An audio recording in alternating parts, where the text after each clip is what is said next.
back. This is From the Stands, guys. This is our 10th episode of the season. We made it into double digits. So I know we do a lot of rotating the hosts, but we figure we bring back the OG Week 0 crowd. So let me welcome you to the show, Ash and JJ. How's it going, guys? Better than ever, man. Better than ever. Yeah, hey, if you don't know me, my name is Will Rainier, diehard Oklahoma State fan living here under duress in Austin, Texas. Let me kick it over to Birmingham now for Ash. Tell us about yourself. Hey, Ashley Renfro, as if you needed that intro again, but I'll throw it out there. University of Alabama graduate somehow. I'm not sure. It really did. Well, it's the University of Alabama, so we know exactly. But the admission was the real question. The graduation. Yeah. All right. Pennsylvania, what you got? Yeah. JJ Apostolico, living in Little Nazareth, Pennsylvania. For my friends in State College, it's just outside Philadelphia. We got a lot to talk about this week. Let's get started. Yeah, guys, let's do it. So week 8, last week, I took a 2-week break. I went and did some traveling around to some stadiums. Went down to A&M, which if you've never been to an A&M game, I highly recommend it.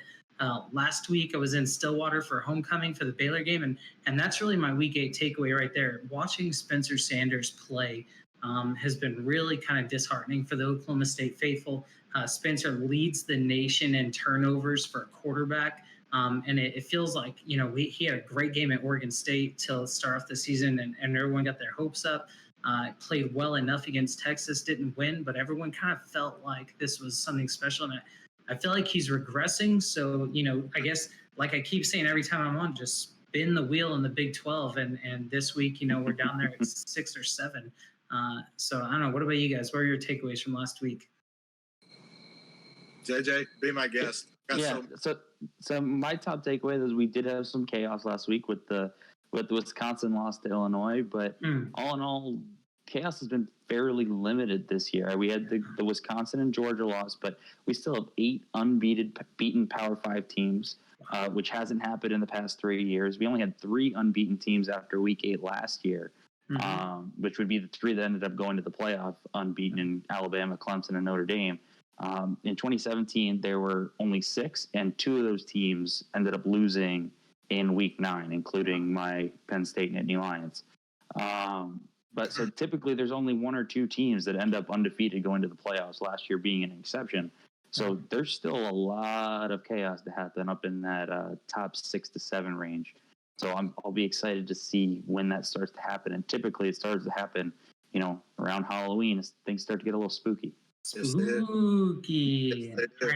Ash, what was your big takeaway from last week? I went down and watched the Alabama-Tennessee game, and the light system is, I didn't get a hard-on for it, I'll be honest. It's okay, kind of there, Didn't do anything for me, but I was, pretty inebriated, so that probably explained it. But top takeaway is that Alabama, without Tua Tagovailoa at quarterback, is not a top 5 football team. This is probably not even the second or third best team in the West. I hate to say it. That guy predicated on performance. And if you look at the top 5 right now, the AP, the coaches, whoever you pick, Alabama's not in that group without Tua Tagovailoa in there. However, the SEC is not decided yet, and there's an off week before LSU. I picked at the beginning of the year Auburn and Georgia to be in it. Georgia will lose again, and I'm not sure that Auburn won't be there. They have the loss, I know they're playing LSU Saturday, but I'm not sure. And you're going to have that one-loss team in there, JJ, and that CFP, there's probably going to be 2 or 3 of them, I think. Yeah, we'll talk a lot about Auburn later on, but before we move on, Ash, what was the atmosphere there in the from the stands, if you will, when Tua went down? What was kind of the atmosphere there? It was interesting. I was sitting on the home side, kind of high up, and what I could tell was that people just observed the fact that he was sort of walking off the field, walking off on his own power. It didn't look like a big deal. When I saw him go in the tent, I thought, this might be something to be worried about. When he left the field, and of course, Mac Jones has come in at that point, and it's just going out the window. I could tell immediately. All my Bama fans are saying with Mac in there, with Mac having a week, he'll get better, all that stuff. I think that's wishful thinking. Just not high on the tide, getting it done with Tua down. It's going to be a big challenge. Yeah, absolutely. All right. Well, before we jump into it here, let's do a couple of housekeeping notes. So, guys, I think everybody, hopefully by this point, knows where they can find us. Subscribe on the YouTube channel so you can get these shows every Friday delivered straight to your feed.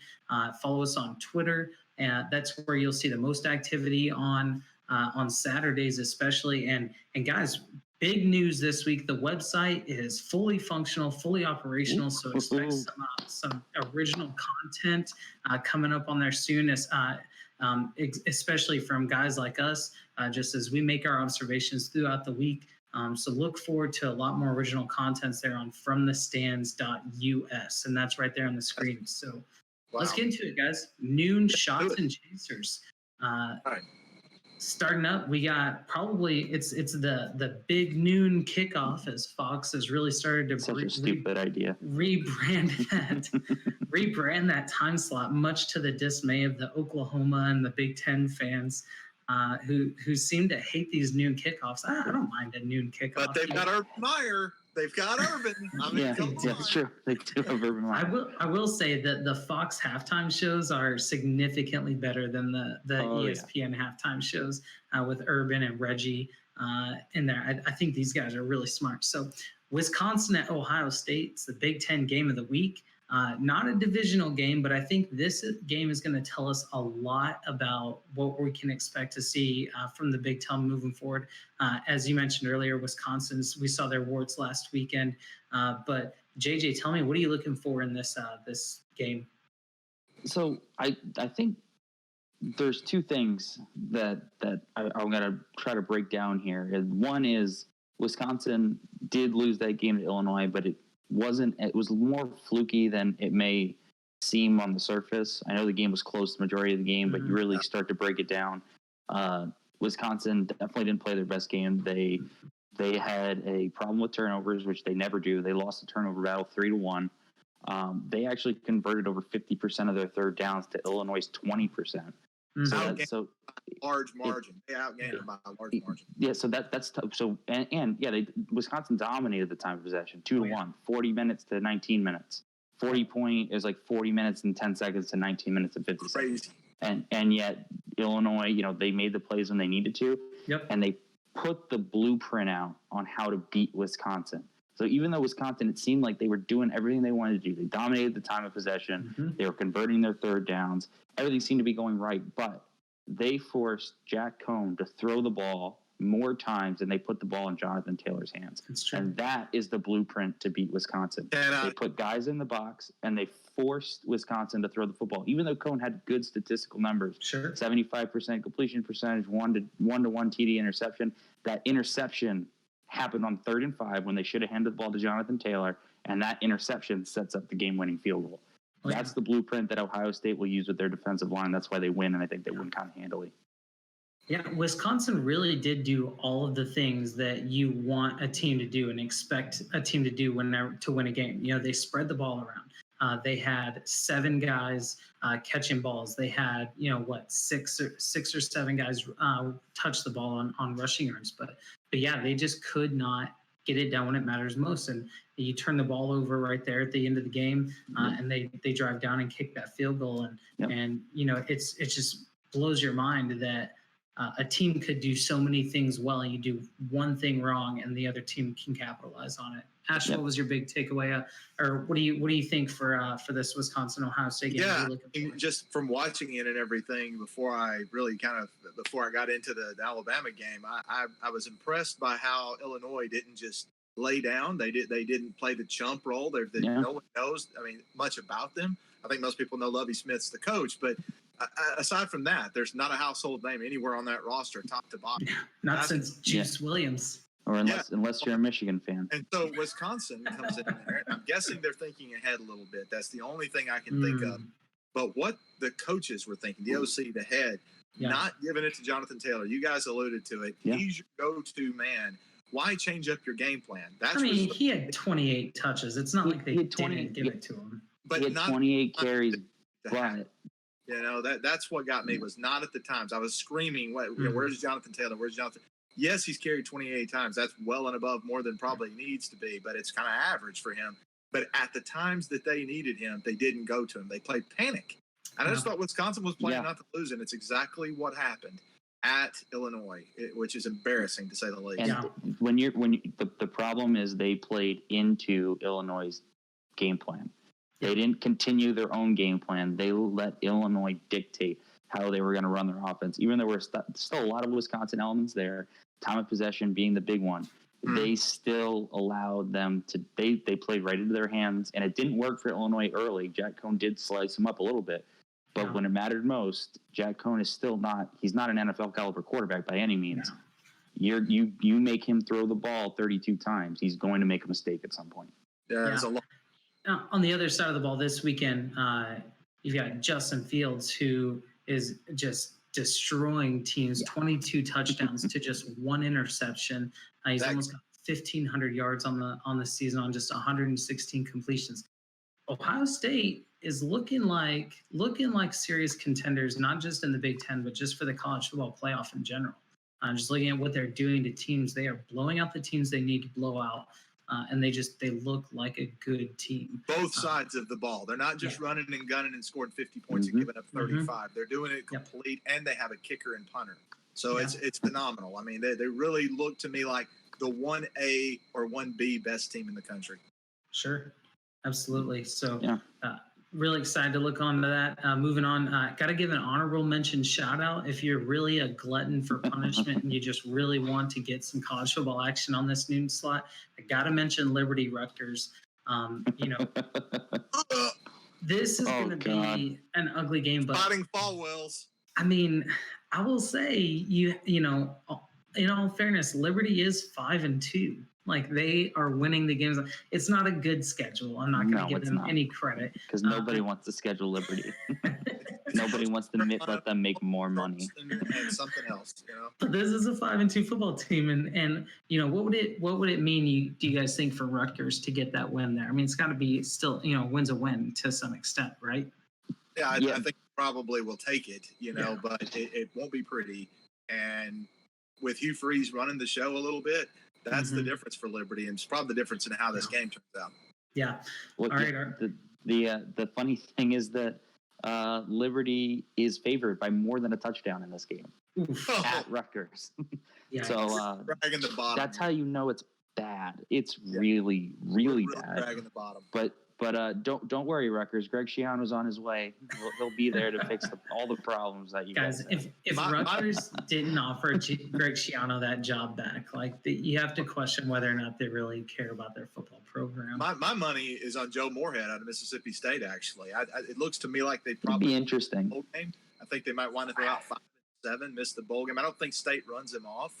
Yeah. But if that job is opened up, he was on Paul Feinbaum, which is a local. You guys know who that guy is from. We've heard of him. Yeah, you've heard of him. He interviewed Joe Moorhead last week before the LSU game, and he asked him point blank, Joe, if Rutgers called you an opening, would you be interested? And of course, he did coach speak, and everything. But I think that's where they'll go most likely for the next head coach. Schiano might just have too much baggage. I mean, he was affiliated with Tennessee for. Is there a personal tie there? I guess I'm just not familiar with. Well, he did coach at Fordham, so he is familiar with the area recruiting wise. But I don't see how do you give up. I know you got to play Alabama, LSU, Auburn, but why would you give up a Mississippi State who has better recruiting ground? Yeah, to go to Rutgers, who still has to play Michigan State, Ohio State, and Penn State. You really think Rutgers is going to be able to offer more money? I mean, at this point, I don't see it. I don't. And if you were going to shell the amount of money that they need to shell out, Joe Moorhead's not. I don't think he's proven that he can be a recruiter yet. He's not a dynasty coach either. They need a recruiter. They need a recruiter right now. Moorhead recruited pretty well while he was at Penn State. I thought he did a pretty good job there. Well, it mostly falls on James Franklin. And it's not hard to get guys to go to play at Penn State either. Fair enough. Kind of sells itself a little bit. Yeah. All right, we spent way too much time on this Liberty Rutgers game. Let's get to the real chaser for this noon time slot. Miami and Pitt, which might not be a much better looking game. It is. But it has a lot At more. At least means a little more. It definitely means a lot more. The ACC Coastal still kind of up for grabs. You could say Pitt right there in the mix of it. I know they had the game against Virginia, but Virginia really hasn't looked awesome, so you could easily see them dropping another game. So they really need Pitt really has to win this game, and Miami is really letting people win games against them. Like Yes. they're not looking good this year. Miami's just a confusing team. Like a lot of the coastal teams, they're confusing. They get blown out by Virginia Tech for a while, then they come back, and then they lose. They end up losing. Then they come out the next week and they beat Virginia, who was presumed to be the coastal favorite.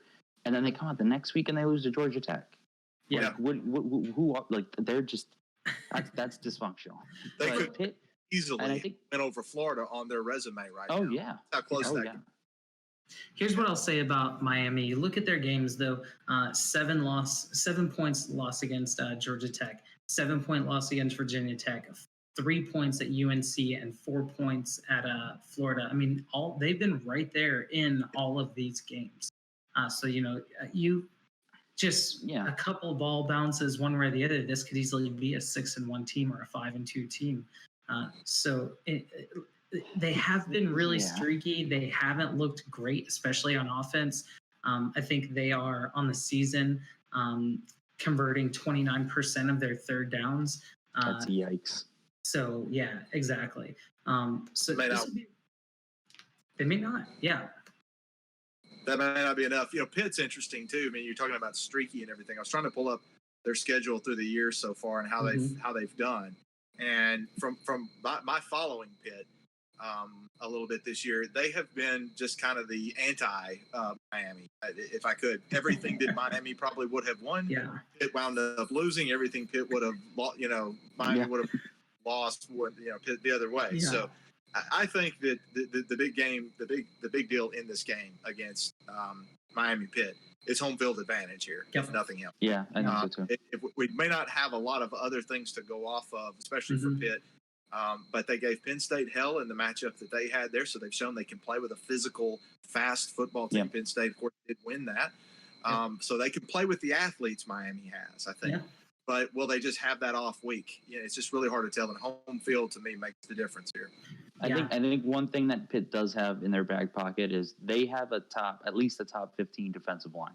Their defensive line will give Miami's offensive line a ton of problems. So Miami's defense is really going to have to shut Kenny Pickett and AJ Davis down and make this a 13-10 kind of game if they want to win, because their offense is going to get sacked. Whoever plays quarterback, I don't know. Maybe Tate Martell actually plays quarterback this week. Who knows? But whoever's playing quarterback is going to be on their back a lot. It's only loss that really looked bad was the Virginia opener. I mean, that was it. The rest of it, that's it. Everything else they've looked pretty solid. Yeah. And, I mean, you look at the rest of Pitt's schedule too. They're at Georgia Tech, totally winnable. Home against USC, at Virginia Tech, and then home against BC. I mean, this very well could be winnable games. This very well could be a 10-2 Pitt Panther team. And I fully believe that Pitt's the second best team in the ACC right now. Wow. Because of their defensive line. Not that there's not a lot of separation. There's not a lot of separation between any of the teams in the ACC. But if I had to pick a second best team, it'd be Pitt. Except for the Clemson and then everybody else. Oh yeah. Okay. In fairness, what he's saying is there's a real comparison between what the ACC looks like this year, maybe the Pac-12. I mean, there's that one team up there at the top, probably Oregon, Utah, and everybody else is a blend. Yep, I love this. Let's talk about this. So obviously the ACC, we're looking at peaks and valleys. So the peak is not bad. Clemson definitely looking beatable as of late, and then everybody else, and it's a far drop. So Ash, let's go ahead and let's dig into kind of what you were talking about. Let's look at these other conferences. Tell me about the SEC and kind of where are the peaks, and then where's that drop off from the contenders to everyone else there in the SEC. Yeah, and LSU showed what they're all about against Florida too. That was, to me, that was the LSU. For LSU. Yeah. Of course, they've not played some of their big games yet, but that was the litmus test. Can they win? Now, it was at home. And so at the peak of the SEC right now is LSU. And then right behind them is Alabama with Tua. Alabama without Tua is still tier 1 because the athletes are there. But in between them and LSU is probably somebody like Georgia, Sure. who's not been flawless. I realize that. I realized they lost to South Carolina. But they've not, and they looked last weekend against Kentucky. They looked kind of listless, but it was kind of a driving rainstorm game. So I kind of went by the way, in that game threw for 53 yards. He does not look the same. No, he doesn't. You really thought that this was going to be the year he was going to just break out. So he is LSU, a drop off a little bit down to Georgia, Alabama. I might even throw Auburn in there. I need to see a little bit more out of them. They were pretty damn relentless last weekend getting the win. But it was Arkansas, who I'm not sure counts football as a sport anymore. So the bottom of that conference, however, is very definitive.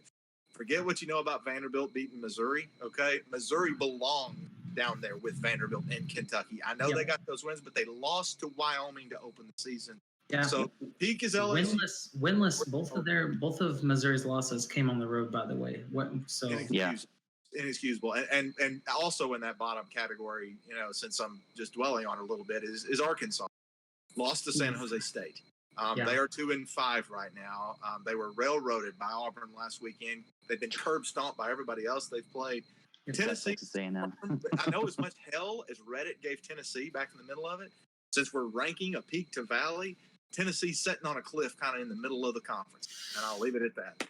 I will say this. Tennessee has scored the least amount of points than any other SEC team in conference play. So in their 4 games, they have only scored 50 points, and they've given up 122. I know this is a defensive conference, but you have got to score points, and Tennessee just can't find the end zone in the conference right now. Yeah, they're really a weak spot and everything, but the SEC doesn't show as obvious of peaks and valleys to me as what JJ has. JJ, talk to me about the Big Ten. Yeah.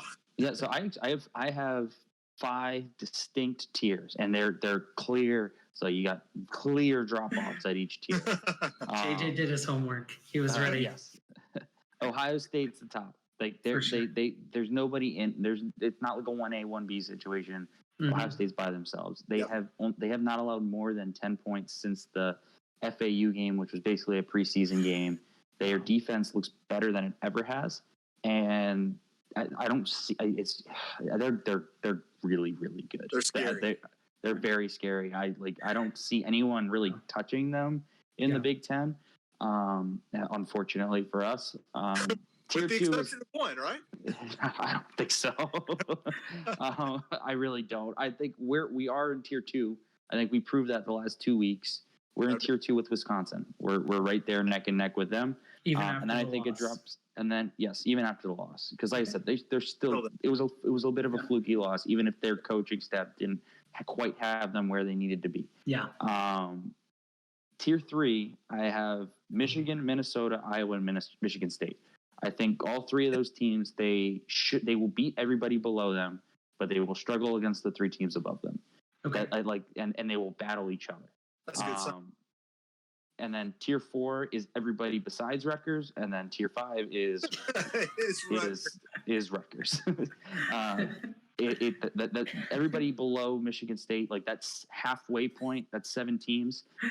8 through 13, they're all you can shake them up, put them wherever. It doesn't matter. And then Rutgers is just way behind everybody else. Rutgers has only scored 14 points in Big Ten play this season. Out of 5 games. That's wasn't a math major, but that's less than 3 points a game that they're averaging in the conference. What have they given up? This is the real number. I heard this the other day. Do you know what they've given up in those Big Ten games? 207. Good God.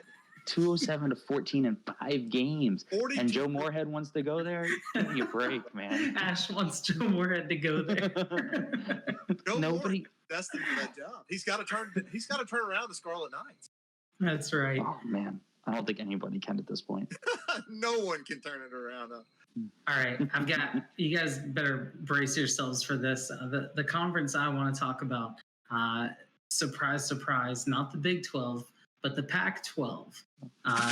Wait, what? I've been throwing shade all season, but hear me out I'll here. be back. Hold Is on. this From the Stands? I'm on the right show, right? Are we on yeah, if you want to talk Pac-12, you go to the Run Pod option. They'll talk Pac-12 with you all day. Talk Pac-12. But guys, hear me out here, because this actually reinforces my belief that the Pac-12 is not a great conference, and here's why. You've got Oregon, who's sitting at the top right now at 6-1, very excusable, or a quality loss, if you will, against Auburn. Yeah. Okay. Hate that term, but it counts. So that's tier one, and then after that, you've got the other 11 teams in the conference. Because I knew there was a catch. Any of these teams can play spoiler right now. Look, in the Pac-12 North, you know who the number 2 team in the Pac-12 North is right now? British Columbia? I don't know. Oregon State. Oregon. Oh, seriously? Seriously. That's terrible. That's bad. So the 3 and 4 Beavs are number 2 in the Pac-12 North right now. And so Oregon, we'll talk about this later. They've got Washington State, who I think is primed to play spoiler. I honestly believe that any of these teams can beat anybody else. You look at the team at the very bottom of the conference right now, Colorado Buffaloes. They've got wins against Nebraska and Arizona State. And, Yep. They haven't been competitive in their last games against Washington State and Oregon. But you kind of feel like, you line up the stars, and they've got USC at home this week. I think that's tomorrow night, actually. On a Friday night. Yeah. And Yeah. so, I mean, That's great. do you guys really think that, do you guys really feel confident in saying that Colorado has no chance in winning that game? I just No, don't. not at all. Oh, USC is Enough terrible on the road. Terrible on the road. they showed me enough there in week 2 against Nebraska. I thought they maybe have athletes, only that they're not deep, okay? And the Buffalo thing that they do at halftime is scary. I mean, it's kind of unnerving. But I don't think he'll flip over like the Sooner Schooner. I thought you'd like that, Will. Yeah. If Ralphie flipped over, we'd be in trouble. We have some Yes, we're in a lot of trouble. I think they use hoofs, don't they? Is that what? Yeah. Anyway. Yeah. So in the Colorado, Pac-12. What's the spread on that game, by the way, Colorado? I'd have to look it up. I think it's probably around 9.5 for USC, if I'm guessing. Oh, Yeah. that's too much. I'll look it up and get back to you. But when you look at the Pac-12, right now you've got a speed bump that's Oregon, and then you've just kind of got a plateau. You've got the rest of the road. There is a drop off, but at any given day, I mean, it can be different. Right now, so USC is a 12-point favorite on the road. 12 is too much. I mean, But I could like you easily said, see it there's going uncertainty. either. Yeah. Yeah, I can't see how you could possibly bet on that. If I woke up Saturday morning and saw that USC won 65-0, I would be just as surprised as if Colorado won that game in overtime by a field goal. Yeah. It's just like, okay, like either one of those feel like plausible Yeah, it's outcomes. possible. Yeah. What I would wonder is if Colorado was visiting LA for this game, would the spread be 3 scores? Would they make it a 19? Yeah, and it would probably be right. That's still too much. Well, USC has been so inconsistent. Clay Helton is great at home. He's terrible on the road. I don't have the exact numbers to back that up, but I know you just look at this year. No, it's Who true. they've beaten at home. They beat Utah at home, and then they go on the road and they lose to some terrible, terrible teams. Is Clay Helton on a short stick out there, do you guys think? I think so. He should have been fired last year, honestly. Not a good fit there, I don't think. Done talking about the Pac-12 now. If you guys want to hear us talk more about the other conferences or the Pac-12, you can watch us on YouTube at From the Stands, or you can follow our great Twitter account at From the Stands US. It is a great account to follow on game days. We got a lot of some good hot takes that come out, and a lot It's of a little sassy on there. Yeah, it does. And we're starting to get more and more people coming on and debating with us. It's a good time. So give us a follow. Listen to the From the Stands Twitter account, okay? Yeah. Give us a follow, and we'll be on there bickering back and forth. All right, let's jump into our 3:30. 3:30 shots and chasers. Let me get back on script with you guys. some really good games. Maybe the best time slot in this game or in this Saturday. The Shot, obviously, right here, big game in the Big Ten. Yes, it is. Penn State at Michigan State. JJ, these are your boys. They're going to Yes. Old East Lansing. What do you expect to see out of them? So just to give a quick recap of what I saw last week, I was impressed. We did exactly what we needed to do. I know the box score doesn't completely look totally impressive.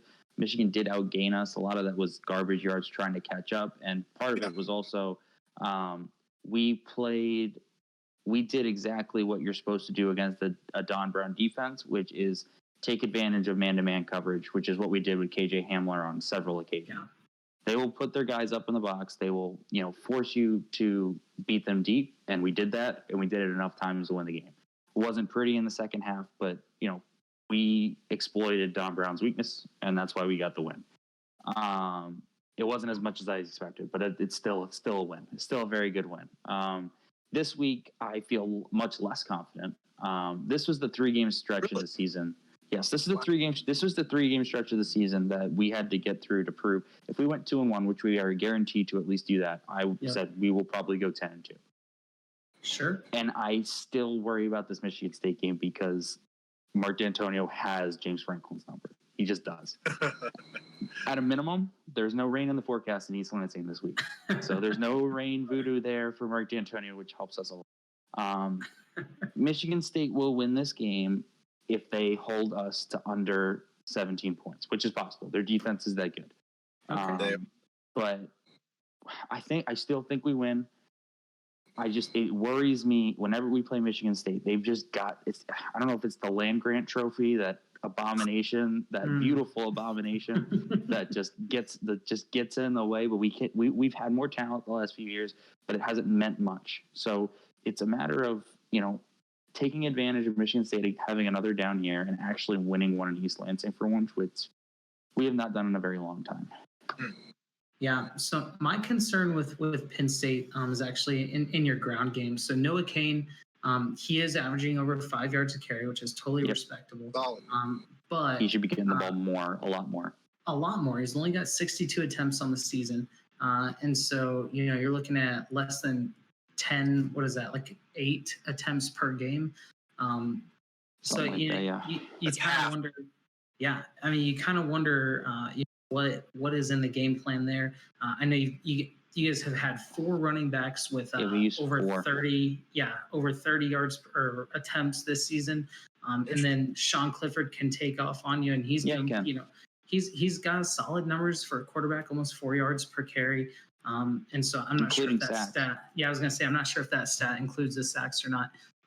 So I would like to see Michigan State just do a better job, commit better to the run, and then that would I think will allow Sean Clifford to really take advantage whenever Michigan State starts to step up. And that's exactly what they did against Michigan. Yep, yeah, that's exactly what they did against Michigan. So it'll be interesting to see if they line up straight up and play zone and tell Penn State to run it against our great defensive line. We are going to take away KJ Hamler. We're not going to let you get 14 free points like Michigan did, which is what I would do against us. I would force, not that we can't run the ball. We've shown that we can run the ball. It's just that why would you give away those free points, which is what I think a lot of Michigan fans were a little dumbfounded about, which rightfully so. It's just I don't think Mark D'Antonio will do that. He will play us straight up. He will force us to run the ball, which is not that we're bad at it. It's just we're not going to get those explosive plays, I don't think. I look at the other side of the field on this game right here. Michigan State has been so utterly pathetic offensively this year. Just absolutely. Yes, it's bad. Efficiently, Penn State is not going to be an easy customer to get your offense rolling against. Yeah, so, that's very true. Penn State, I disagree with you, actually. You said you don't think you win with under 7. I think we do win. I just I think I'm not as confident as I was for the Michigan game. I think you could win this game with 3 field goals, honestly. Penn State's defense is so good, and Michigan State's offense is so very bad that you could. It's a very bad mismatch. Yeah, I mean they're really terrible. I mean everything Michigan State does on defense, it's a lack, and it's a theme a little bit to me for the conference. everybody seems to be playing phenomenal defense in the Big Ten this year. Yes. I mean, I think everybody's really good. Wisconsin's defense has been lauded, Minnesota's been pretty doggone good there that way as well. I mean, Michigan's not giving up a ton of points. No. Well, aside from the Wisconsin game. that ran through them like a shit through a goose. Yeah. So, I mean, other than that, I mean, it seems like a defensive conference to me, with the lone exception of Ohio State, who does it all. So, yes, that's true. I would definitely take Penn State on this one, but not by a lot, but by enough. Warms my heart. I like Penn State. I like Penn State in this game, and I have to bring it up. Their next game at Minnesota. Unfortunately, Minnesota plays Maryland this week, so there's no reason to believe why they couldn't That's fly. Yeah, so you've got two 8-0 potentially teams squaring off in a location game day has never been to, never gone to Minnesota, and it's the same weekend as LSU Alabama. Which they've already. The game's at LSU, or is it at Alabama? At Bama. That Tuscaloosa. Yeah. ESPN's got. We do know. I don't know what channel Minnesota Penn State is on, but if it's on ESPN, they might go there. I wouldn't be surprised to see that be the big noon kickoff. However, Oklahoma does have a ranked game against Iowa State, so they'll probably get that big noon kickoff because so we'll see. I think there's a decent chance because they have been trying to go to more new places, because I think that's a complaint that they get a lot. Sure. Is that they go to the same places all the time. Yeah. And they've been to LSU games already this year. I believe they've been to at least one Bama game already. Oh no, I don't think they have actually this year, but they usually are. My question is, does the fact that Alabama LSU is CBS at 2:30? Yeah, that's what I'm thinking. Typically not anymore. They used to try to keep it all in network, but now you're seeing a lot more. Yeah, I think they still try. They still try, but if that's by far the best game, that's where they'll go. But if you got two undefeated Big Ten teams, 2 weeks from now, Minnesota could jump from 17th up to maybe 13, 12. Sure. You have I think that 5 Penn State versus at number 12 Minnesota. It could be. Yeah.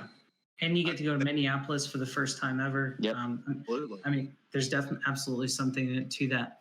We've seen a lot of Super Bowls there. It's time to see something else. Let's do it. Hey, let's head to the Big 12. We haven't talked very much Big 12 at all tonight. No, we have not. So let's hit our chaser there. It's Texas at TCU. TCU not looking great this year, but they do get Texas at home, which I personally think that Texas is trending downward.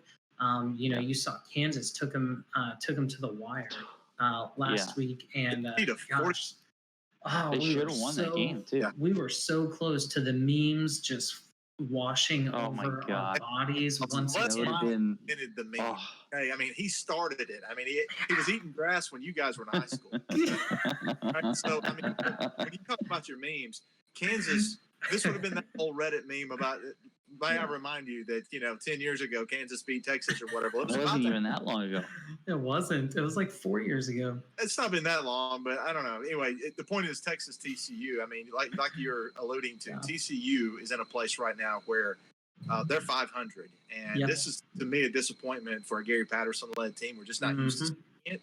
They're always there. They always play great defensive football and everything. And this year, maybe the schedule is just turned on them a little bit, but it really has. You guys can pick at me a little bit here on this if you want, but I mentioned it off camera that I thought maybe the rise of SMU maybe is having some sort of the counterbalance there in the area. I mean, it's rare. Got Florida State, and Miami, for instance, back in the 90s when all three were so competitive. It's rare you'd have all three in the top. Miami slid off the bottom and disappeared, while Florida State and Florida were championship contenders. So I think it's a little bit of a crowded area right there, and TCU may be starting to see a little bit of that. And I mean, you've got Baylor 2 hours to the south, and then obviously UT Austin. We know what Jimbo Fisher can do. Yep. I mean, recruiting down Texas A&M. I'm off the Aggie bus. I mean, I'm not disagreeing with you there. I hate them, but you like their field, so you're kind of on the bus still, dude. I mean, one thing I will say about TCU, look at the rest of their schedule. So you mentioned they're 3-3 now. They've got Texas at Oklahoma State, Baylor at Tech, at OU, and West Virginia. But I'm having a hard time finding 3 wins there, honestly. I don't know if they get bowl. They need this game. They need this game to get bowl eligible. And Texas needs this game even more. I mean, they looked the way they did against Kansas last week. They have 2 losses already. They're not out of the Big 12 race, but this one is a nail. I mean, this puts the this is a must-win. Yeah. Do you guys think that that we can kind of put to bed the Sam Ehlinger for Heisman conversation, or do you think there might still be a little life there? Yeah, I think it might be. I might be taking a dirt nap right now. Yeah, I think especially you look at guys like Justin Fields and Jalen Hurts, even Chuba Hubbard or Joe Burrow, Jonathan Taylor, Joe Burrow. So I think you gotta. There's a lot of guys in front of him right now. You put Herbert at Oregon ahead of. Yeah, and I think so. And I think Texas concerns me more than TCU because TCU's developing quarterbacks right now. They never had continuous dominance. They'll have like 1 or 2 years where they ride a hot quarterback like Trevon Boykin a few years ago in the 2014 run that they take off. They've got some young quarterbacks that have some promise. So I mean, they might miss a bowl game this year, but they're not moving on from Gary Patterson. No. And not that Texas is going to move on from Tom Herman, but he's starting to show signs of the issues he had in his last year with Houston, in that they play up and down to their opponents. Houston had that great 13-1 season. They beat Florida State, I believe, in the Cotton Bowl in 2015. Then they opened 2016, and they go out and they beat Oklahoma. Yeah. Then they lose 3 games in the American Conference. They still find a way to beat Lamar Jackson and Louisville, so they play up again and beat another top 10 team. Yeah. And then they lose by 24 to, I think it was Texas Tech in the Las Vegas Bowl. So they had a terrible, they were just all over the place. And this is what this Texas team reminds me of. Yeah. I know they lost to Oklahoma and LSU, but they played up. They were in those games. Sure. And then you have a game like they do against Kansas. Like this is on Tom Herman. This is his MO at this point. It's becoming a pattern, and it's concerning. He's no better than Jim Harbaugh right now to me. And both of them are heading flagship programs that demand the best, have tremendous resources, and both of them are like right there neck and neck. Neither one is better than the. At least Tom Herman has beaten his arch rival by now, and he's been there less time.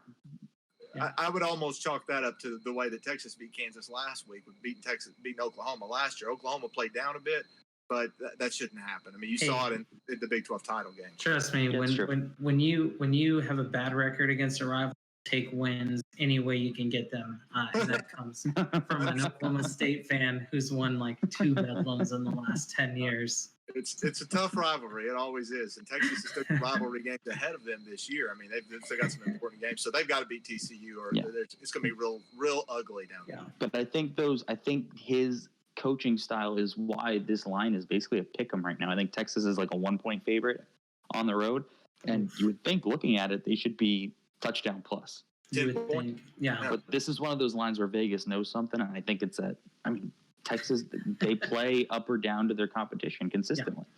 And I think this is going to be a really weird game again. Yeah, I'll take them by a touchdown, but it won't be pretty, and they'll give up a ton of points, what they do every week, and TCU will look like world beaters on. But I'll take the Horns in this one. It's just too important at this point to give it up. Yeah. So let's stay in the Big 12 here. I want to talk about teams that you think have the potential to really turn it on in the second half of the season and really make a power run. So, JJ, sticking in the Big 12, I think you got a team for us that you're ready to see rolling. What you got? It's a team that had a lot of preseason hype, the most that they've ever had. First time they were ranked in the AP poll in the preseason. It's Iowa State. Nice. This is a team that has a chance to rebound from an ugly, ugly start to their season. They almost lost to Northern Iowa. They lose El Asico on that horrendous botch punt.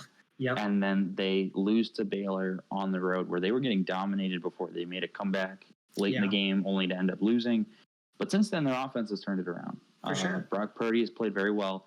And the reason that the offense it is. The reason that the offense as a whole is doing better is because they actually have a running back breaking out. True freshman Breece Hall, of the last 2 games, he has put up over 300 yards rushing with 5 touchdowns. So Brock Purdy is no longer the team's leading rusher.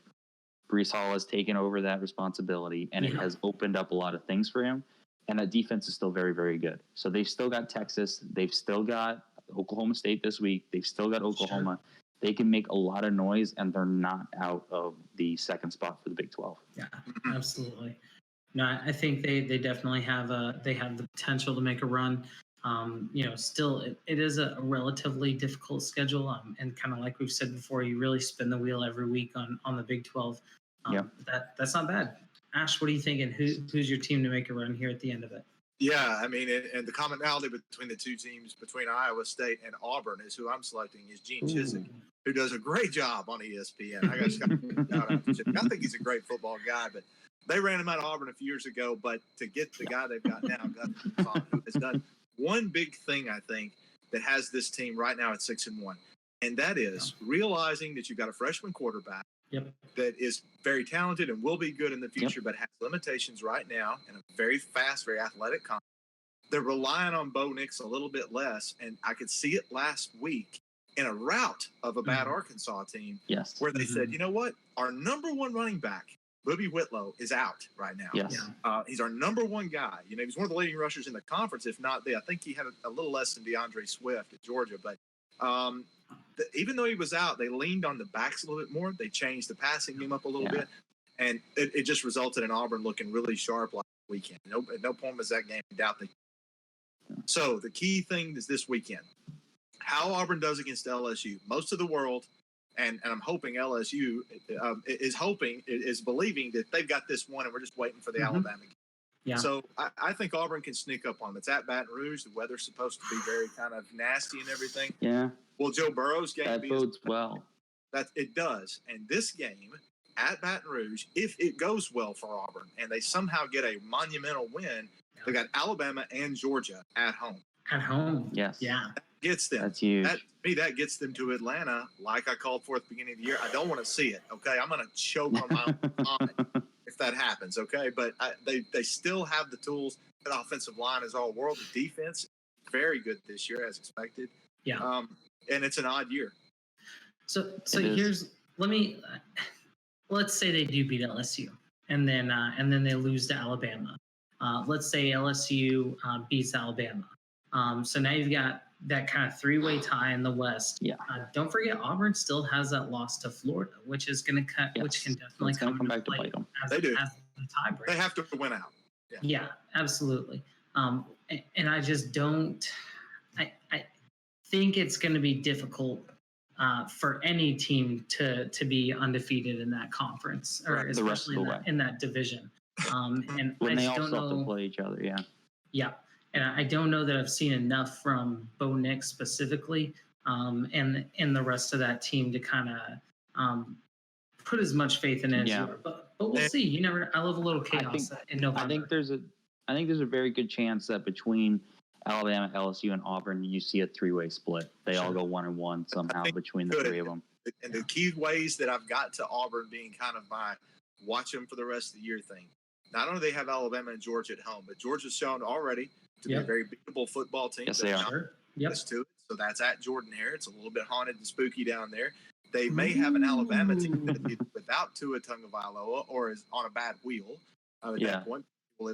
He'll have come back presumably with an injury against LSU. He's going to take an ass whipping in that game. You can count on it. I think I saw some reports that he's not playing in the LSU game. That they're not expecting him to, at least at this point. Ooh. I think Nick Saban always keeps something up his sleeve, and we'll see how he progresses over the next 2 weeks. Yep. Not only tells us about how the Alabama LSU game might go, but what Auburn, through this whole segment for me, is about. Is how the rest of their season progresses. I mean, the rest of their schedule outside of LSU, Alabama, and Georgia, they win them. It's easy. Sure. So just keep an eye out for them. I can see 11-1. I can totally, absolutely see them be 9-3. Wow. Yeah, on the just quickly on the Tua thing, I did Real see. Quickly. This is a random Twitter post that I saw from someone that has been right on Alabama things in the past. He was right on the Mosley injury earlier in the season. Yep.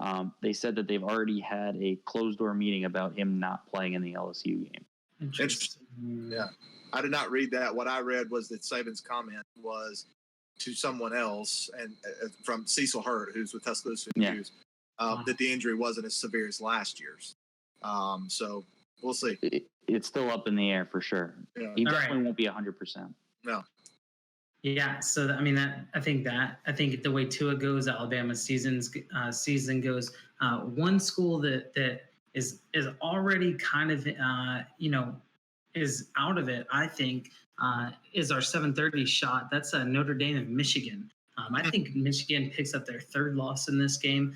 I don't love Notre Dame, but I think maybe it's just like a little weird bias that I have that they never seem as good as maybe that they are. And I think that's just like a historical thing for me personally. But I think Michigan does pick up their third loss in this. I think they're officially done. I think things get a little weird in Ann Arbor after this weekend. Yep, totally agree. Jim, go ahead. Jim, got to watch it right here. I mean, this is the place where I don't think he'll lose a team. He's not that kind of coach to completely lose a team. But I would have to look back at how he did at Stanford in years when maybe they underperformed to really know what happens. Mm-hmm. He's a rah-rah guy, and he'll make you believe and all that. But Notre Dame is better on both sides of the ball, I think. Yeah, so maybe Sunday morning we got a fire sale on pleated khakis there in the state of Michigan. Yeah, they come 34, 32 ways. Yeah. I'm on the other side of you guys on this one. Really? I think Notre Dame, for one, Michigan usually plays one night game a year at the Big House, and this is that. They get to play at night under the lights at the Big House. That's a big deal. They are, last time I checked, I think they moved from a 1-point favorite to a 1-point underdog. So, again, just like the Texas TCU game, this is a pick 'em. I think that Michigan's defense is able to keep them in this game and enough for them to win. Okay. I think Notre Dame's offense hasn't really been tested other than the Georgia game where they only put up 17 points. Yeah. And I think based on what we've seen from what Georgia did against South Carolina, not that they didn't play well on defense, but the Michigan and Georgia defenses are probably pretty similar. Yeah. I think Michigan's offense can put up 21 points, which might be enough to win the game. Wow. I think Michigan wins this just because it's one of those spots where you're coming off a really tough road game and you get to come back home, friendly confines against a rival. I like Michigan a lot in this spot. JJ, you called some of what they did against Penn State last week in the second half as trash time, whatever. And admittedly, there's probably a little of that worked in there. But the last, it was more. So I don't want to totally. They did some really good things offensively. They were better. It was the best Shea Patterson has looked. What's that? I think they were the better team against Penn State in that second half last week. Oh, they were absolutely. They looked better on both sides. Yeah. Yeah, I mean their offense. Shea Patterson, that was the best Shea Patterson has ever looked. No doubt. So they must have saw not something that I could pick up, but they saw something in our defense that they were able to take advantage of. They don't have the chunk plays, which is what caught up to them against us because we did. Notre Dame isn't necessarily known as a chunk play offense, and I think that allows them to keep it to a close game. And when you're the home team in a close game, I'll give them the nod. Yeah. You guys watch this game all you want. I really have no interest watching Texas Tech at Kansas. Talk about teams coming home. I think the fans really rally behind Kansas after that close Texas game, and I think they do a good job. I like them to win against Texas Tech at home. So, hey, real quick, guys, we've mentioned a few times before, follow us throughout the week on Twitter. You can definitely check out our Saturday feed. That's when things really get popping. We have a little back and forth. We'll throw some highlights up there on the feed. So if you can't be in front of a TV, at least be in front of our Twitter feed. And huge news, like we said, really, really great news. Our website is up and running, so expect more content to go up on that page soon, especially if you're ready to, read our awful takes, particularly. We've got a whole slew of writers who are just hungry and ready to get going, so we're really excited about that. That's right. Good stuff. And they use spell checks, so be prepared. Yes. Guys, I have got a real special treat for you. We keep talking about these teams and who's got it, who's going to be in the playoffs. So we did something special just for the fans this week. We took the top 6 teams and we compared a blind resume. So you can see on the screen right now, these are the data points that we looked at.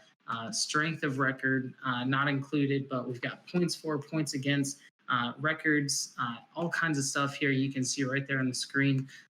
And the three of us ranked these teams 1 through 6. And so now we don't know which teams they are. We don't know what the others ranked. So we're going to go through the aggregate poll of this big, super scientific 3-team.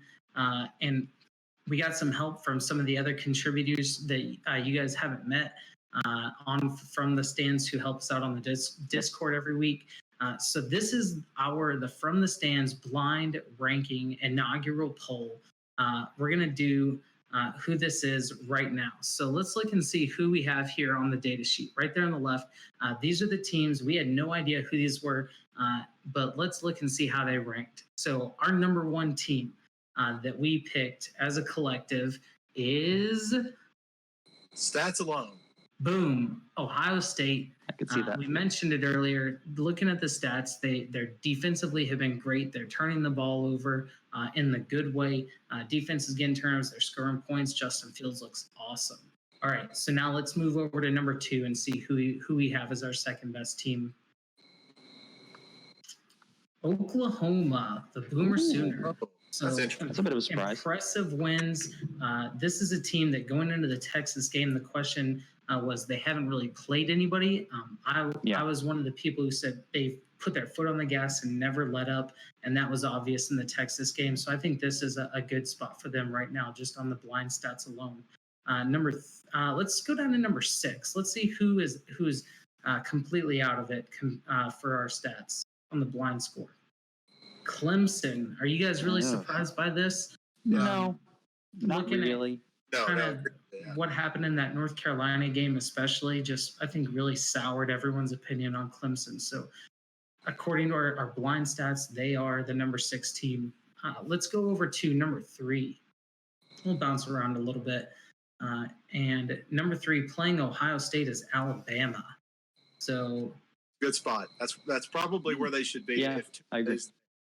Now this is taking their past games into consideration. Doesn't take into account if Tua doesn't play. And so looking at this number 4, number 5 spot, let's see if we can get these up here. Just boom, boom. Yeah. Let's see, like real quick, who's got Alabama or who's going to be playing Oklahoma there in the semifinal.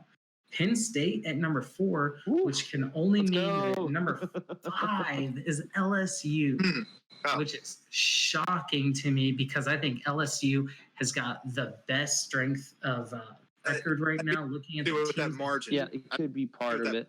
It's got to be minuscule.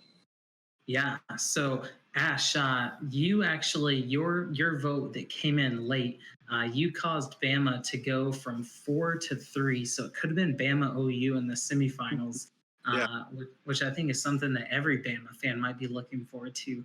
How do you guys feel if the season ended today and this was your playoff? How would you feel about this ranking right here? It's wrong right now. I'd be okay. I'd be okay with it. I bet you would, Mr. Big Ten over there. Yeah, barely making it in. Yeah, I'm okay with that. It's wrong. Swap out LSU and Oklahoma, and you would have me. Wow.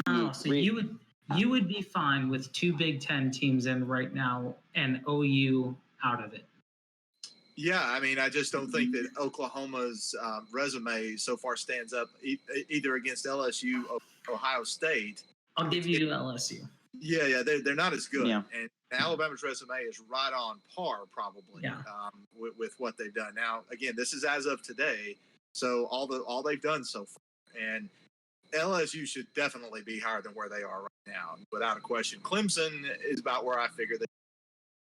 Yeah, I think you swap. I'm sorry to say it, JJ. I think you you're fine. I agree. Alone, I think you swap Penn State and LSU and maybe any combination of those 4 in there, and I'm really happy with this top 4. Honestly, watching OU and LSU play, I think would be an absolute treat, and so I'm looking forward to that. Ohio State being one there, that tells me that we are spot on about how good they really are. Yeah, I agree. I think we're 6th. We're definitely 6th out of this group, in my opinion.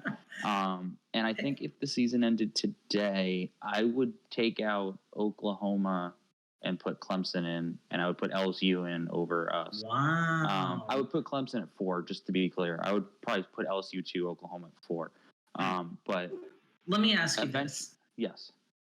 Who has Clemson beat that makes you feel like they're a better team than Oklahoma? Well, it's not who have they beat at this point. It's outside of the North Carolina game, which every team is going to have one of those weird games. Yeah, right. And I talked about this last week, where Clemson, that's kind of their MO. They kind of they kind of go slow through the first 6 games, and then they really turn it on at the end, which I think we'll really start to see. And for Oklahoma, outside of the Texas game, who we've already talked about as not being as good as, where they're ranked right now, who have they beaten? They haven't really beaten anybody either. I was saying we just talked about that Texas isn't really as good as we're saying, as people are saying. Okay, so but the reason we're saying that Texas isn't as good is because they've lost games to Oklahoma. That is part of what's causing their trend down. Yeah, that factors into these stats. Okay, yeah, you're right. So you look at Will. Can I say something about Clemson too? Here, yeah. We were beating on them a little bit there about that performance against North Carolina. They are now at, I think they're now at 22 straight victories. Sure. And that whole thing about having that many wins in a row, I mean, it seems superstitious to say it, but yeah. I really am not one of these guys that thinks a team runs the table 2 years. I don't think most people do. CF came very close. Yeah. But lost in the bowl game. Losing.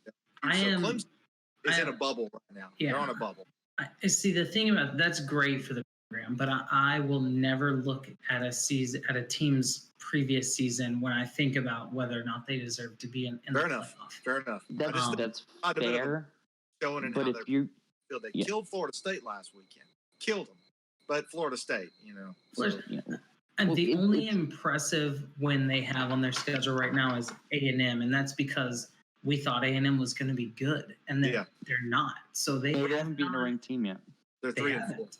Yeah. They still have Wake on the schedule, who just snuck in at 25 right now. But to me, I don't see how if they go undefeated. I mean, for one, I think that they do go undefeated in the regular season. I don't know about the playoff yet. I need to see more from them. Sure. But there's other teams are going to fall along the way.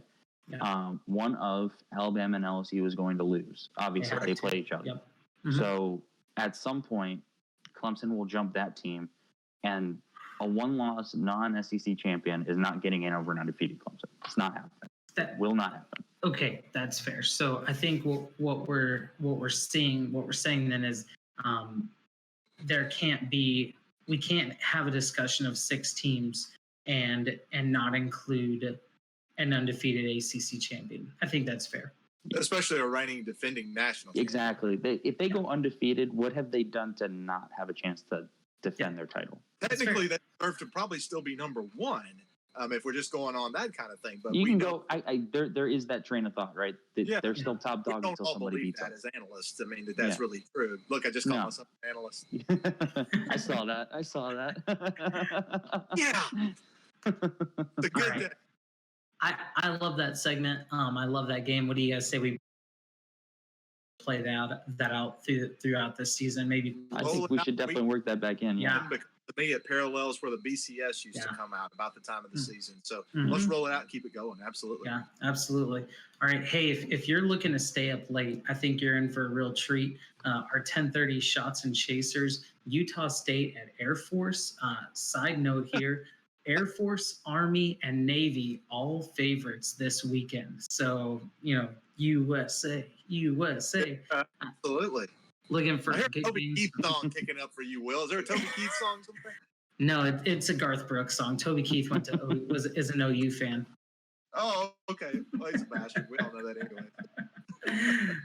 So I like the Utah State Air Force game. I like the Utah State's been able to bounce back this season, have a relatively good, not too much of a drop off after Matt Wells left. I think Air Force is doing well. This game's in Colorado Springs. And so looking forward to that. But let me throw it back to the chaser here at 10:30. Kind of what I was talking about earlier in our Peaks and Valleys segment, Washington State at Oregon. I think this is a big game, has huge upset potential. Pac-12 after dark, whatever you want to say. But like I said earlier, I'm not going to be surprised if I wake up Sunday morning and Washington State has won this game. I think it's absolutely in the realm of feasibility. It's tough. It's tough because it's at Autzen. It's at Oregon, and Washington State's defense isn't really that impressive. No, but the offenses, they can score some points, so this could easily be a shootout game. We're going strength versus strength. Sure. And I think Oregon's defense is better than Washington State's offense. Not that Washington State won't get their points; they will. Who is it? Yeah. Someone earlier this season said that Oregon's defense looks like an SEC defense. Yeah, that was me. They're still there. They're very athletic, and this game really will illustrate for peaks and valleys of Pac-12. Oh yeah. Because you put Oregon there, and everybody else, the other 11, and Washington State is everybody else. They represent it. So if that's true, then Oregon wins this game, and it might be a little bit of a, I don't know, might be kind of boring actually at times. We're used to each team coming out there and rolling up 50, 55 points. Not going to do that against Oregon. It's not that type of Oregon team anymore. No, Oregon wins by 23, 24 on the scoreboard. Ooh. So I will go out of the way because State say that Oregon wins this something like 31-1 or something. But they put their stamp as the captain of the Pac-12. Hey everybody. First of all, I want to thank you so much for sticking with us this far through this week's episodes. As you've been able to see, we've had some technical difficulties and we had the file cut off at the end. So we do apologize for that, but we didn't want anyone to feel shorted. So Will Rainier, will give us the Pac-12 seconds for this week. And so I decided to do this, first of all, because it got cut off, and we love the Pac-12 seconds here. But second of all, because this week I think it's especially important. And so here we go. Let's get the clock up there, and we'll get started. Larry Scott, how dare you? In your conference this week, you've got 3 games kicking off after 9 p.m. and not even finishing until 2 a.m. Who do you think you are? There you go. Pac-12 seconds. I hope everybody enjoyed. Thank you so much for joining us week to week. 10 episodes in the books now. We're so happy for all of you that tune in every week and follow us on Twitter and Facebook and leave comments and reviews and all that other stuff. We really couldn't do this without you. Give a huge shout out to our producer Caleb and all the people behind the scenes that contribute every week, like Jeff, who writes our Shots and Chasers, and Duncan and Brian and all, the whole team there from the stands who don't get near the credit they deserve. Thanks so much for tuning in, and we'll see you next week.